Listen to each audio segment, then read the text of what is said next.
voyageurs et exploratrices. Le vaisseau Grey Explorer 1.618 est actuellement en recharge pour poursuivre l'expédition. Cela prendra plusieurs minutes. Pour vous faire patienter, nous vous invitons à regarder la merveille qui se trouve au dehors. Ce sont des planètes qui ne semblent ne rien avoir en commun, et pourtant, si vous observez bien, elles gravitent toutes autour de la même étoile.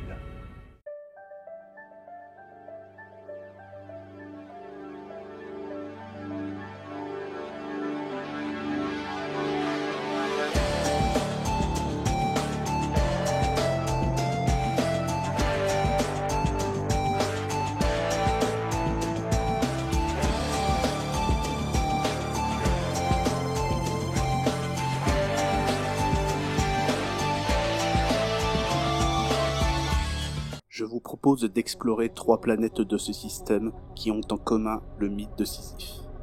Pour rappel, pour avoir osé défier les dieux, dont Zeus et Thanatos, Sisyphe fut condamné dans le Tartare à faire rouler éternellement jusqu'en haut d'une colline un rocher qui en redescendait chaque fois avant de parvenir au sommet. C'est à partir de cette histoire que le philosophe français Albert Camus développa sa pensée de l'absurde, avec son essai philosophique « Le mythe de Sisyphe ». La première planète que nous allons explorer se nomme Horizon.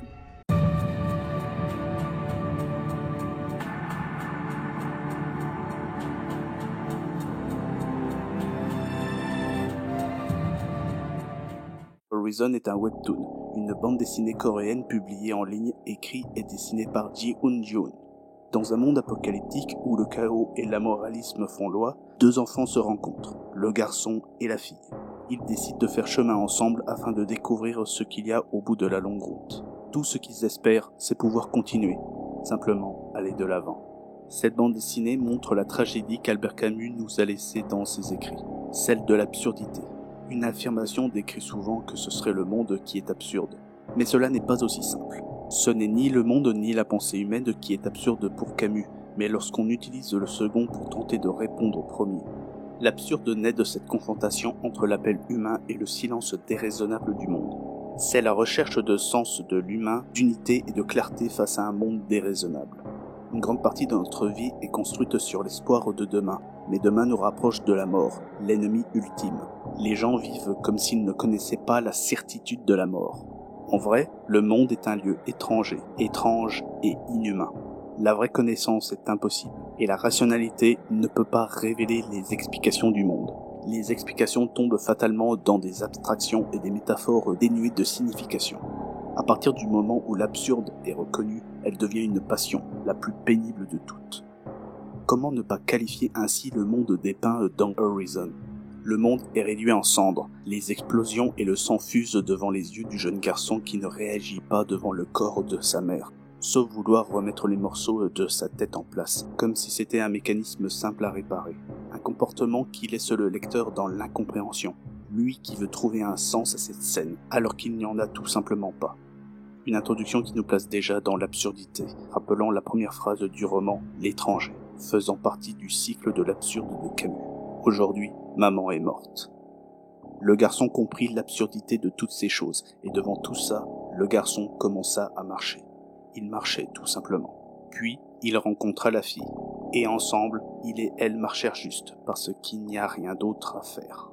Le reste du webtoon continue à dépeindre l'absurdité, avec quelques péripéties qui ne manquent pas, encore une fois, de soulever l'absurdité du lecteur à vouloir des réponses, mais aussi via le comportement de la fille, que certains qualifieraient de niaise. Mais presque personne ne s'attendait à ce qui allait arriver. Le garçon et la fille rencontrent un garçon blond et une fille blonde. Par peur, les 2 garçons se tirent dessus. Le garçon tua le garçon blond, et le garçon blond tua la fille. La fille blonde, devant le corps du garçon blond, se suicida d'une balle dans la tête. Et le garçon, devant le corps de la fille, se remet à marcher et va de l'avant sans se retourner. Le suicide est une des choses les plus délicates à aborder. Pour Camus, c'est le seul problème philosophique vraiment sérieux. Devant l'absurdité, le suicide paraît comme une évidence et la seule chose à faire. Mais pour Camus, prendre l'absurde au sérieux signifie reconnaître la contradiction entre le désir de la raison humaine et le monde déraisonnable. Le suicide doit alors être rejeté. Sans l'homme, l'absurde ne peut pas exister. La contradiction doit être vécue. La raison et ses limites doivent être reconnues sans faux espoir. Face à l'absurde, Camus décrit deux comportements magnifiquement illustrés par notre deuxième planète. Toy Story.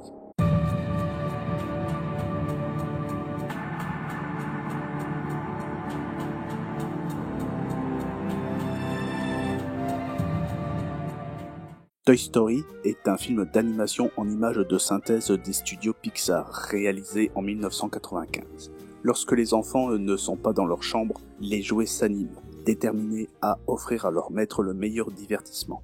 C'est dans ce contexte que le cow-boy Woody, le jouet préféré d'Andy, cherche à préserver son statut de meilleur jouet, face à Buzz, le nouveau jouet, persuadé d'être un vrai ranger de l'espace chargé de protéger la galaxie.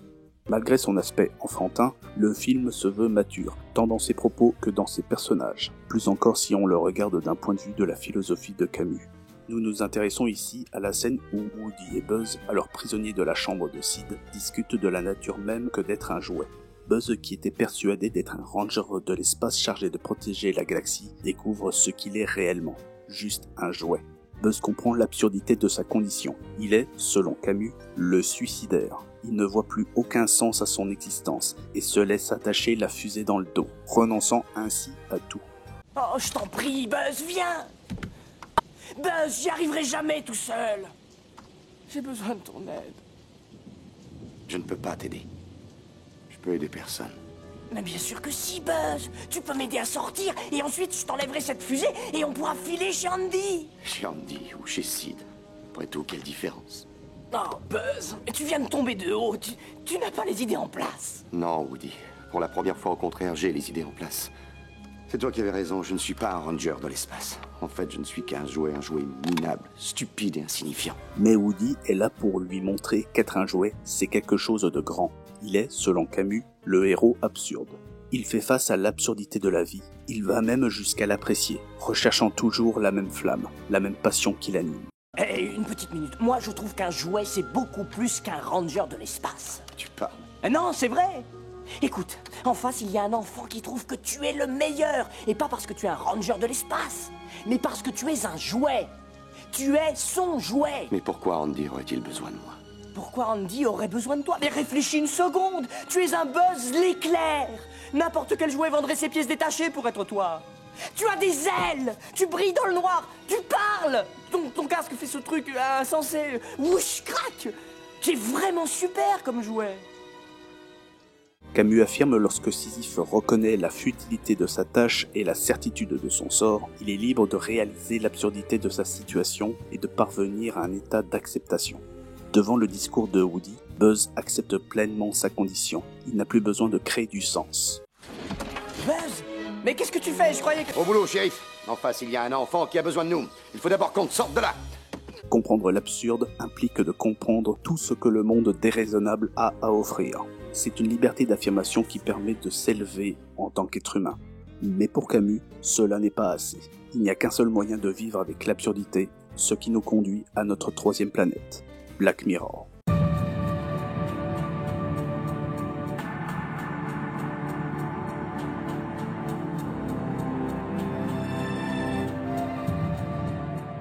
Black Mirror est une série satirique et sombre créée par Charlie Hooker, où les épisodes sont indépendants mais reliés par un thème commun, la mise en œuvre d'une technologie dystopique. Elle interroge les conséquences inattendues que pourraient avoir les nouvelles technologies et comment ces dernières influent sur la nature humaine de ses utilisateurs et inversement.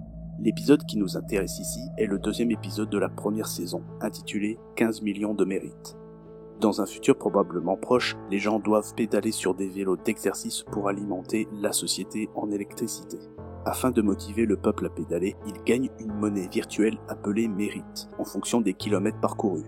Ces mérites leur permettent de manger, boire, jouer à des jeux vidéo, personnaliser leur avatar ou passer des pubs omniprésentes diffusées dans leur chambre. Bing rencontre Abby, une jeune femme qui souhaite participer à l'émission Hot Shot, qui lui permettrait de devenir une star et ainsi de les faire sortir de leurs conditions. Lui faisant don de ses mérites, Bing regarde la performance d'Abby, mais les juges lui proposent de devenir actrice pornographique sur la chaîne Race Babe. Sous l'effet d'une drogue qui rend passif dans son verre, elle accepte.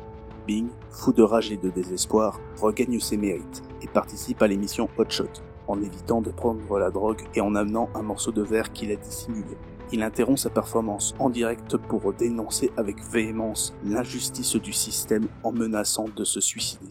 Les juges choisissent de considérer son discours comme une performance et lui proposent d'avoir sa propre mission sur ce concept.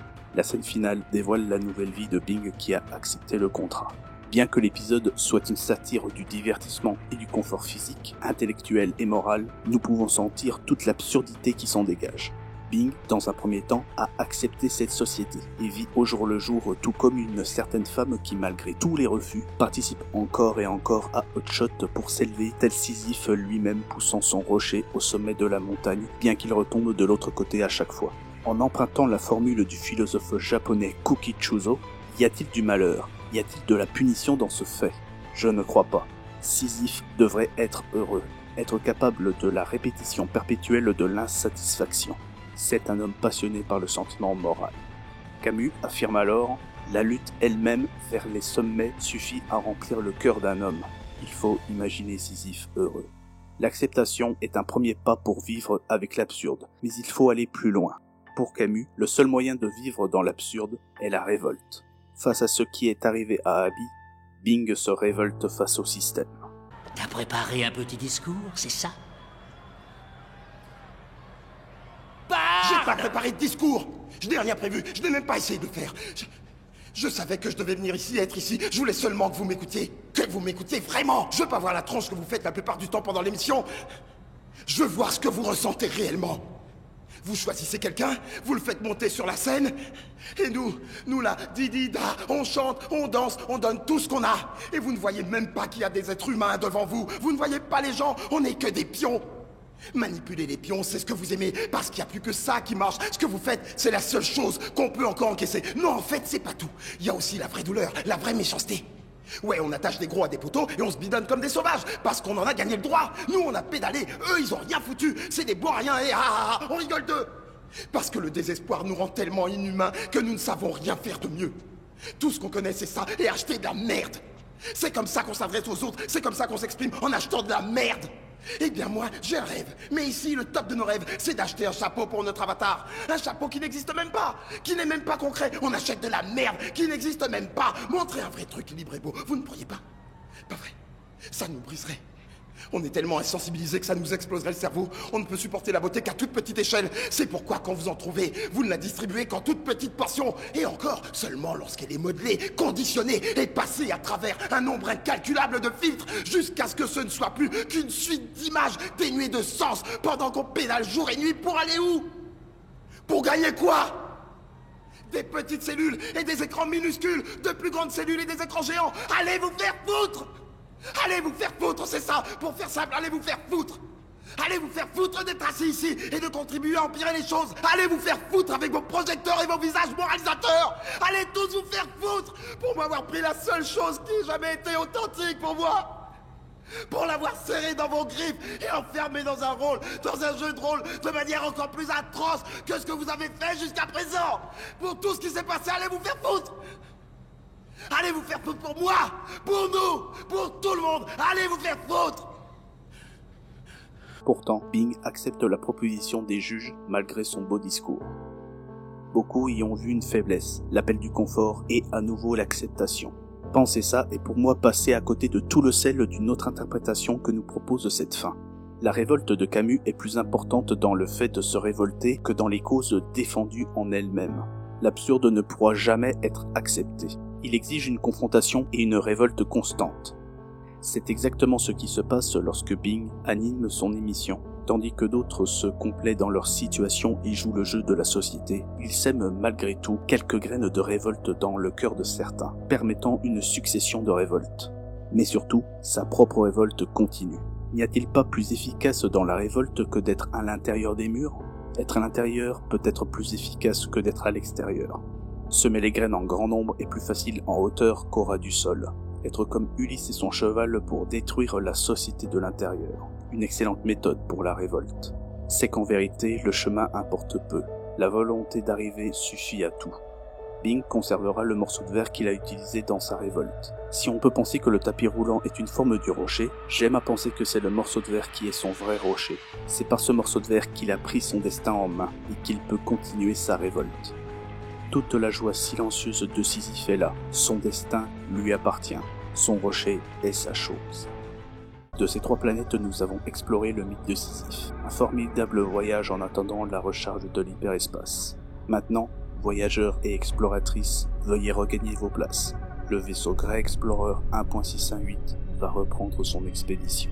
Le commandant de bord vous souhaite bon voyage.